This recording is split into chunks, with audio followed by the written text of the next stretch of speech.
The stock market commentariat that had convinced themselves all year that a stock's bear market, or worse a crash,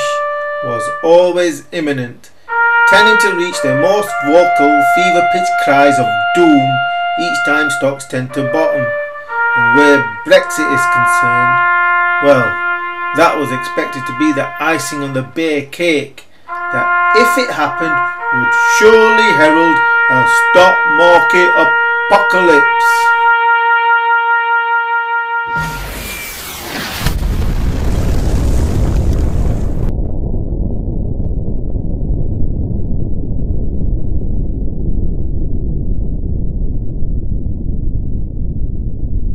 Though of course, most never saw BrExit coming because the pollsters, markets and bookies all got the EU referendum outcome wrong,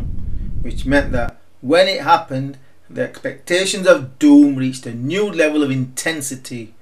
Worse still, because fear sells and the usually clueless mainstream press liberally regurgitated and magnified the doom untruths from the financial sales industry, which ensured few were in a position to capitalise on the subsequent stock market rally. Well, all the bears got was a couple of days downdraft of 5%, just allowing enough time to once more hook the bears on the noose that was soon being tightened all the way towards new stock market all-time highs, all as most stayed on open mouth as the stock market soared instead of collapsing into a BrExit black hole, which once more highlights the fact that at least 90% of that which is out there as market analysis and commentary is frankly just garbage, which is why I pay attention to no one, and frankly neither should you. Yeah, that's exactly how it is. A coin toss is more accurate than the financial press, right from the FT down to the lowly bloggers. At least that way you have a 50% chance of getting stuff like BrExit right against the financial press that was 99% wrong. The VIX that many analysts obsess over for signs of end times has sharply fallen back, which implies to expect calmer waters going forward, a more subdued trend than the recent rip-roaring gyrations, so a period of calm before the next bull market storm. Though having hit the bottom of its range suggests a bounce higher is likely, probably towards 16, which implies to expect some stock market weakness going forward.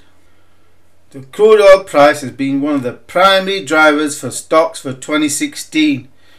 However, so far has not followed stocks to new highs, which suggests that stocks are due a breather for a few weeks or so as to digest the bull run until the crude oil price is ready to join the party by also trending towards a new high for 2016 north of $52 later this year. The actual trend in the crude oil price has been remarkably in line with my forecast expectations as of January 2016. In fact, in forecasting terms, one can't expect any better than that which has actually come to pass for the past 6 months, especially when one considers that where the oil price is concerned, then most of the so-called experts have been like reeds just blowing in the wind as they react to price movements after the fact, always finding themselves on the wrong side of that which follows, which is what one can expect from salespeople, for that is what the most of the so-called experts really are. So again, the crude oil price suggests that stocks should take a breather from their post-Brexit party before marching higher, with my quick take concluding a correction towards Dow 18k is likely that will come back to in greater depth and detail over the coming weeks. This will likely sow the seeds for another noose for the bears to hang around their necks.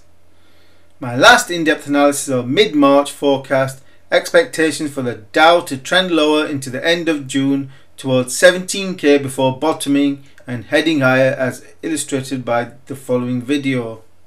However, my consistent view all year, right from the depths of the January, February, March and June corrections lows when expectations for stock market doom were at their extremes,